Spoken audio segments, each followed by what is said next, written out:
President Trump and members of his administration said there's been major progress when it comes to finding the root causes of autism, and they're pointing the finger at Tylenol. Let's go to Emma Withrow from the fact check team. So Tylenol's maker is refuting this. Emma, what research did the White House use to come to this conclusion? So backing up just a little bit first, so the new health guidance recommends that women who are pregnant should not be taking acetaminophen, which is the active pain-relieving ingredient in Tylenol. So the White House cited a number of research studies from the Nurses' Health Study, the Boston Birth Cohort, and also Johns Hopkins. But then at the same time, the FDA released a statement that said, quote, a casual relationship has not been established between Tylenol and autism. So a lot of mixed opinions here. So break down some of the findings of those studies and how they were able to come to that conclusion. Yeah, so I dug into the Johns Hopkins study, and they looked at the umbilical cord blood from around 1,000 babies and found that the ones with the highest levels of acetaminophen were about 3 times more likely later to be diagnosed with autism or ADHD compared to the ones with the lowest levels. So the researchers say that there's this shows a strong association, but they also at the same time stress that it doesn't prove Tylenol causes these conditions and that they need to do a little bit more research. Another study, though, published in JAMA looked at 2.5 million Swedish children, and it also contradicted these earlier findings. So like I said earlier, a lot of mixed opinions on this, and we're going to have to wait and see what continues to come out. All right, Emma, thank you. Thanks. A little later on, Emma will be back to dig into additional research on acetaminophen and research on the rates of autism in children. The White House issued a new health warning on Tylenol use for pregnant women. This comes as autism rates nationwide are skyrocketing, with nearly 1 in 31 kids diagnosed. Let's go to Emma Withrow from the fact check team. Did you find any studies that discussed a link between acetaminophen and autism? Because worldwide, some health experts have been refuting that connection. They definitely have. I dug into one of the studies that the White House referenced in their press release, and the study that I dug into said that the connection has to do with oxidative stress and hormone disruptions. So what does all that mean? Well, scientists think Tylenol might affect a baby's brain because it crosses the placenta and gets to the baby really fast. So once it's there, it can create toxic byproducts that stress developing brain cells, disrupt hormones needed for growth, and also interfere with key brain signaling systems. So this all coincides into that possible connection. And others in the medical community, they have come out and disagreed with the White House guidance. Is that what most are saying? I know that you reviewed a wide range of data. Yeah, it's a mixed bag from what I've read. There's definitely a lot of mixed opinions when it comes to this, and the mainstream medical community still believes that it's safe for pregnant women to take acetaminophen, but there are multiple studies showing associations between taking acetaminophen while pregnant and higher rates of autism or ADHD. But then at the same time, other experts in studies like the one you see on your screen say that those associations don't prove causation and could just be explained by other factors. All right, interesting. Emma, thank you. Thanks. For more on this fact check team topic, including links to their sources, scan the QR code or visit thenationaldesk.com. President Trump now potentially just hours away from signing a deal to save TikTok. Up next, the new details emerging from the plan as millions of American users anxiously wait. The Trump administration announced major progress in understanding the root causes of autism with studies that showed a possible increased risk linking the use of Tylenol in women who are pregnant. Joining us now to discuss is Dr. Elizabeth Mumper, Senior Fellow of Pediatric Education with the Independent Medical Alliance. Good morning to you, Dr. Mumper. Great to see you. Yeah, thank you for having me on. The Trump administration, said on Monday pregnant women should stop taking acetaminophen, Tylenol, because of this research. What's your thoughts on this? What are the risks? Well, I became aware of this problem about 2 decades ago. We had some data that showed that acetaminophen was associated with autism, and there are plausible reasons why this might happen. For example, children with autism have problems with certain detoxification pathways, the sulfation pathways, which are known to affect acetaminophen metabolism.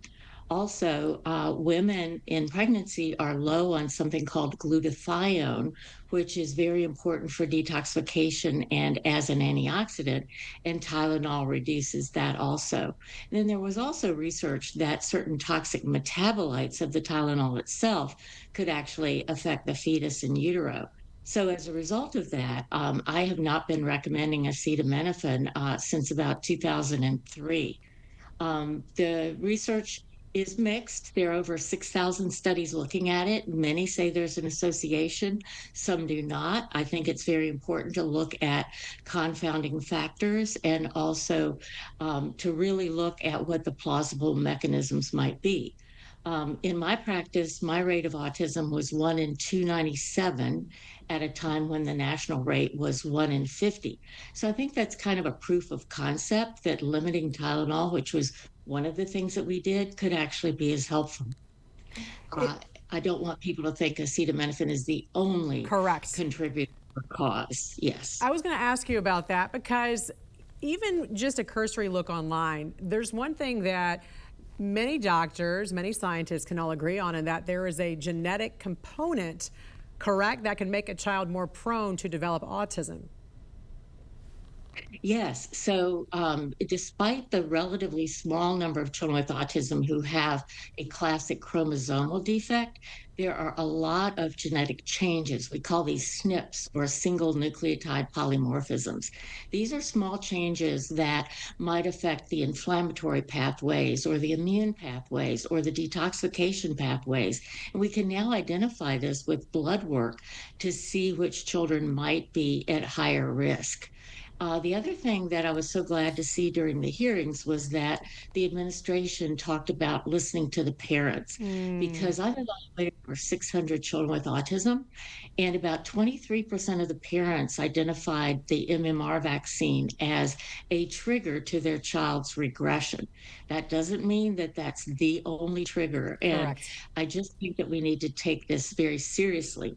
And in the past, parents, when they brought up the issue that vaccines might be involved, were often gaslighted or told by their physicians that they were crazy or just overly anxious. So I think the administration signaled a change in this regard. We got a lot of information from parents back when I was medical director of the Autism Research Institute. They actually helped set our research agenda and gave us insights into therapies. And there's also correlation and causation, as you know. So there's still a lot of research that still needs to be done. But tell us about, the recent hearings on the topic and the changes announced in the vaccine schedule. What did you think about that? Sorry, you were frozen for a bit on my screen. Tell me about the recent... The vaccine schedule. The vaccine, yeah, because you were just talking about that, because you still would recommend, obviously, MMR, correct? Yes, but I always gave it at a later date because of some research that the CDC did, especially that showed that African American children seem to do worse in terms of risk of autism if it was given early. So I gave MMR after 3 years of age. I gave to African American children, I gave it at 2 years of age for Caucasian children. But there seems to be a shift from this one-size-fits-all strategy of just following the schedule no matter what, to actually look at individual risks. And so the recent American Committee for Immunization Practices, is moving away from the recommendation to give hepatitis B at birth, for example, and is suggesting maybe do it after a month, or maybe people are suggesting even later.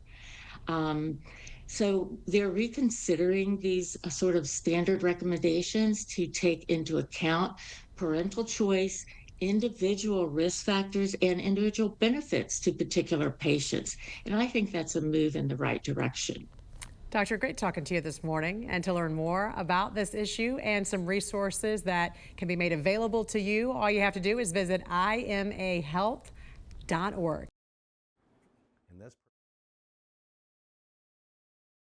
Exposure is very, very low. Tonight, new details from local doctors on whether Tylenol could cause autism if mothers take the medication during pregnancy. This comes on the heels of President Trump and his administration claiming the painkiller has a direct correlation to autism during pregnancy. And our Cameron Lyme spoke with doctors and mothers today. And Cam, there are already a plethora of medications expecting mothers can't take. And why is Tylenol the focus here? Yeah, that's right, Tessa. Doctors tell me while there may be a connection between autism and taking Tylenol while pregnant, mothers shouldn't back away from the medication quite yet. I don't think the available science suggests that Tylenol does cause autism. I think they're linked, and I think it's important not to confuse those two things. Continued fallout after President Trump's claims Tylenol could cause autism if taken during pregnancy. Well, let's see how we say that. Acetaminophen. Acetaminophen. Is that okay? Which is basically commonly known as Tylenol during pregnancy, can be associated with a very increased risk of autism. Parents reacting to the news, unsure of next steps. I think people are very confused. I think that the benefit probably outweighs the fact that you shouldn't take it if you have a fever. According to doctors, there is a small possibility the two are linked, but more studies must be done. I think the long-term evidence and the long-term observations we have is there's no actual causative link, but we definitely want to make sure that that's true, and we need to figure that out. And we need to figure out how they're associated to begin with.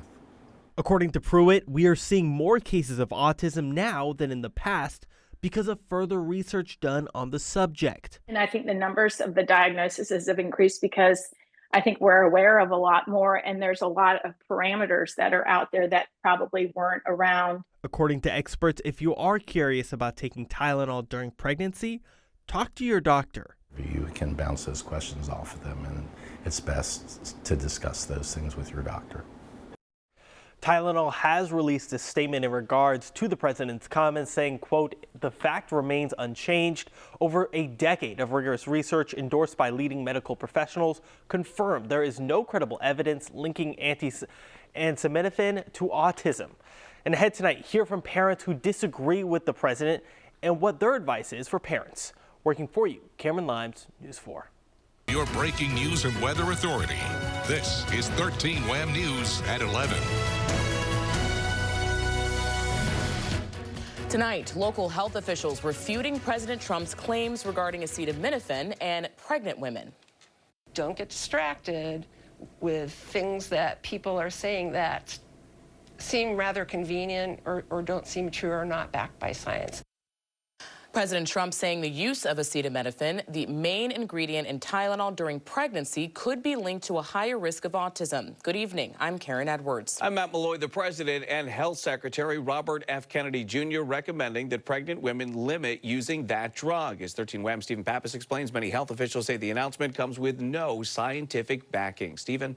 Yeah, Matt and Karen, the Ontario County Health Director says what causes autism is not as simple as whether you take a certain medication while pregnant.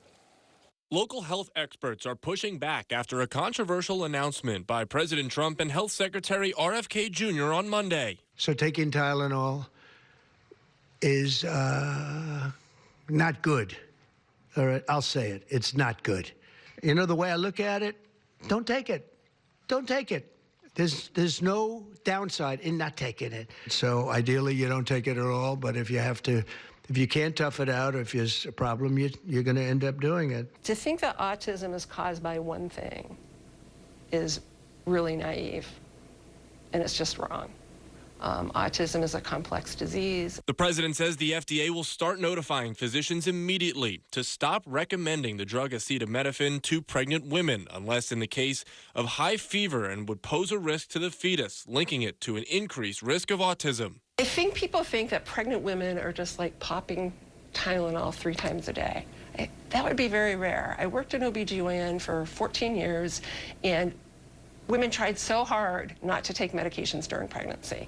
They would agonize over every Tylenol, every Sudafed, or whatever else they needed to take for whatever symptom they were having. Leading medical groups say there have been dozens of large studies over the decades, none of which found acetaminophen to cause autism. Ontario County Director of Public Health Kate Ott says the press conference and its alleged findings are concerning. We used to be able to trust the CDC, the ACIP, the FDA, and Health and Human Services. They have been the gold standard for my whole career in public health.